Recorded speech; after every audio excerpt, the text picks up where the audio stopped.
Thank you, Your Excellency. I am Kakoza Nkuriza Charles, known as KNC, from TV1. Your Excellency, it's over a year since Washington Peace Agreement. But till now, FDLR, it is a threat to Rwandan security. Of recent, we heard of new cantonment and surrendering deal for FDLR and DRC Congo. And the Congo is putting it out as a commitment to the Washington Peace Agreement. Your Excellency, does Rwanda see it as the neutralization process that was put into that agreement, or it is a political trick? Thank you, Excellency. Yeah, this problem of FDLR and other associated problems we have in the region, we have in Eastern Congo.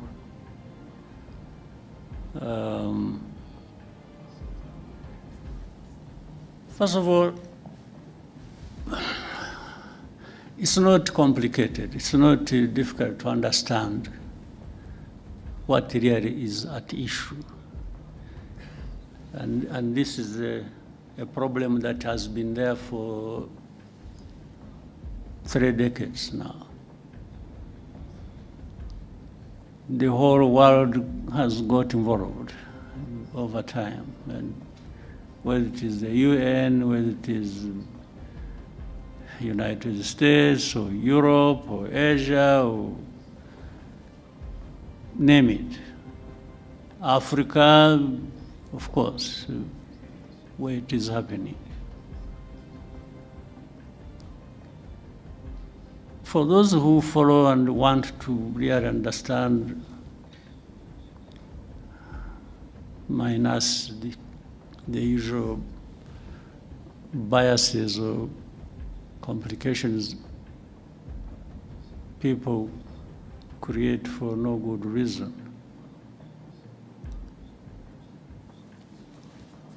The facts are there, they are clear. The origin of the problem is known. The handling and the mishandling of this problem over many years is known. The actors are known. So there have been, you are talking about the Washington Accords. These are just recent efforts. Before that, over many years past, the efforts and discussions and noises about how to deal with the problem have run into their hundreds. But you still remain with the problem. Some would even want to simplify it and say it is Rwanda the problem. Meaning if we didn't have Rwanda, or if there was a way of carrying this country somewhere and turn it into an island in the Pacific or Indian Ocean or wherever, remove it from here. That may be a solution. That's what they imply here. That maybe a solution would be found. But ask yourself whether that really is true. There are many parties to this problem. One is Congo,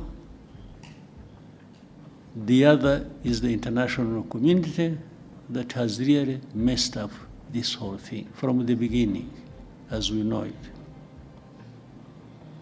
There is Rwanda, there are other countries of our region, all these have a way they have contributed to the problem and a way they can contribute to a solution. But the way it is handled seems not to put that into account.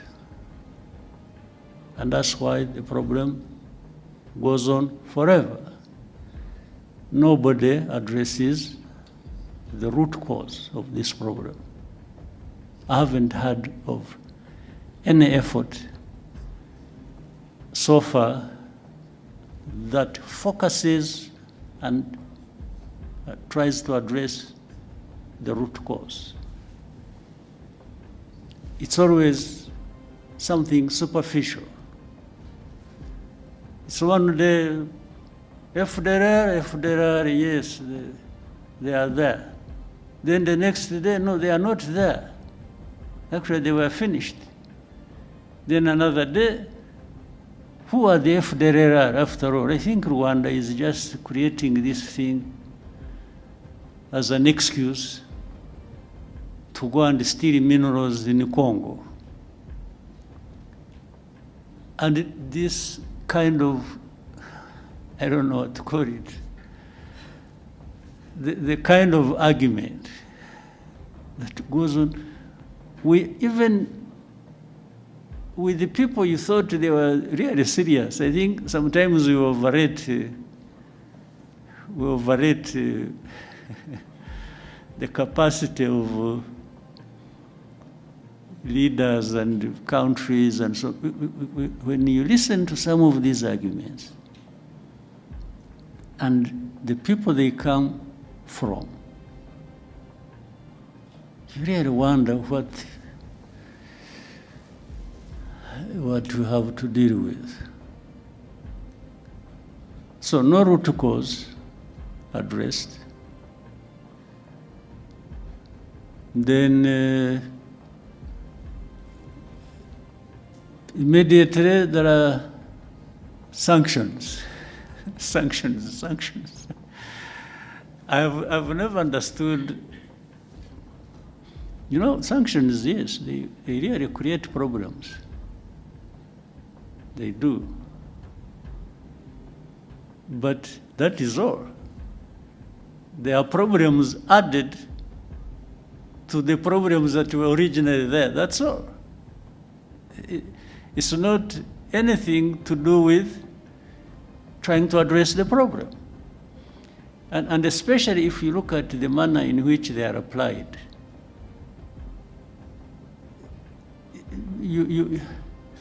Instead of sanctioning FDLR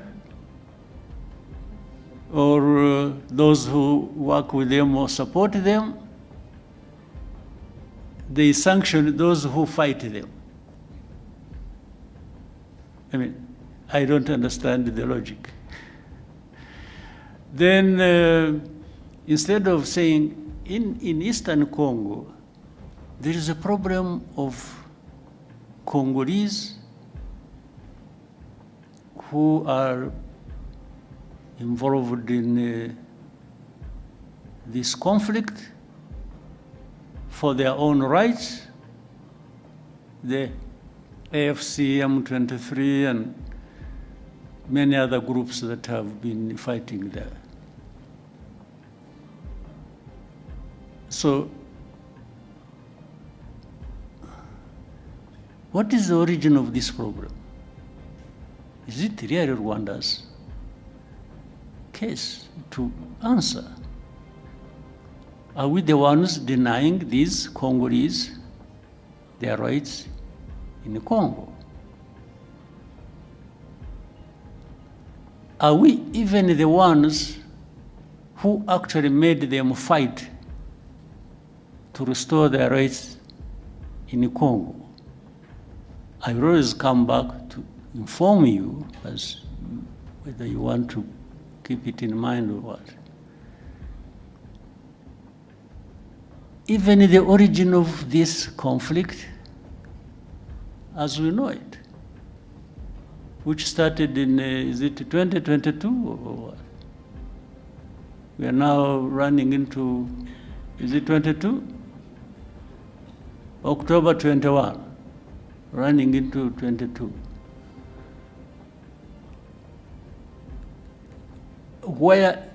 How did it start? Actually, this conflict was started by Congo itself,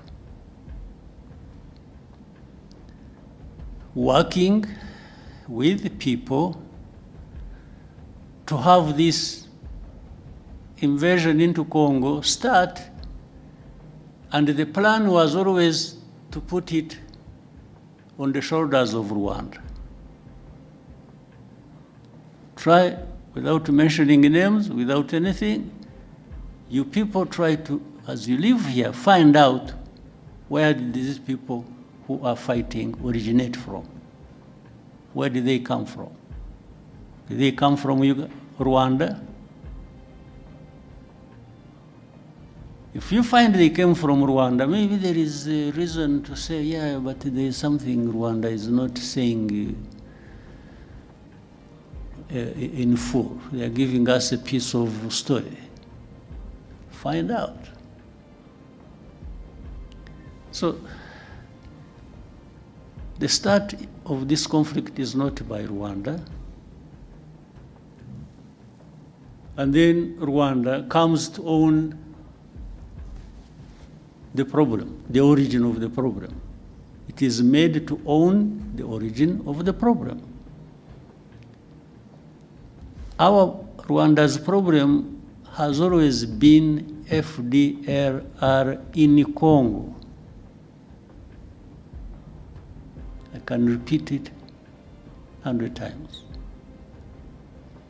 And if this problem of FDLR is not resolved, of course, Rwanda will always remain involved as part of this problem. I mean, there are no two ways about it. And this is something we have said for the last 30 years. So if you don't want Rwanda, if anybody keeps saying Rwanda, Rwanda, Rwanda, and doesn't want Rwanda to have anything to say in this, why don't you remove this problem and see whether Rwanda was using it as an excuse? But there is even open information. By the way, people in Kinshasa, the government and officials, they say it publicly, openly. They've said it many times over a long time. They tell you, yeah, you want to bring change in Rwanda. The people that are saying this, FDLR, yeah, we see, okay, we are going to deal with them, we are going, like you said, they are the ones saying it. They are saying they have done something about FDLR, it is because they are there. If they were not there, they wouldn't be doing anything with or against FDLR. But what we know on a regular basis, they arm them, they integrate them in their own forces, and we have evidence because we have people here, former FDLR combatants who have been part of all those efforts. And either some of them came back home on their own or were captured in Congo, and they are telling the same story. You people, if you know a place called Mutobo, there is a place called Mutobo where we take people and for the effort of reintegrating them in the society. These people are there, they give you space to interview directly these people who will tell you these stories. the same people of the UN, the same people in the US, the same people in Europe, the same people who keep asking questions, some of them representing their own governments, have actually been there and they have been told these things, and the very people involved have given them anything and everything they wanted to know about FDLR and how it is well embedded and supported by and in Congo. So these questions that keep coming, you know, I mean, we live in a world that is like this. We have to deal with it the way it is. So for us, I mean, we have calmed ourselves down and are having to deal with the world that we have. We cannot create our own world. That's too much for us. So we deal with it as the way it is.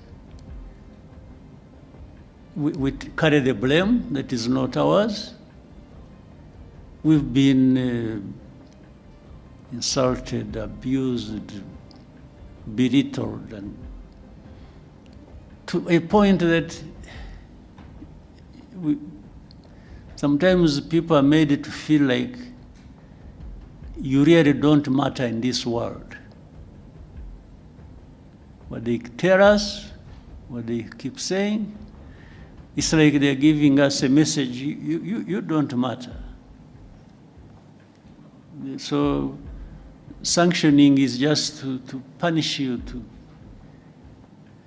drive the screw hard into your back.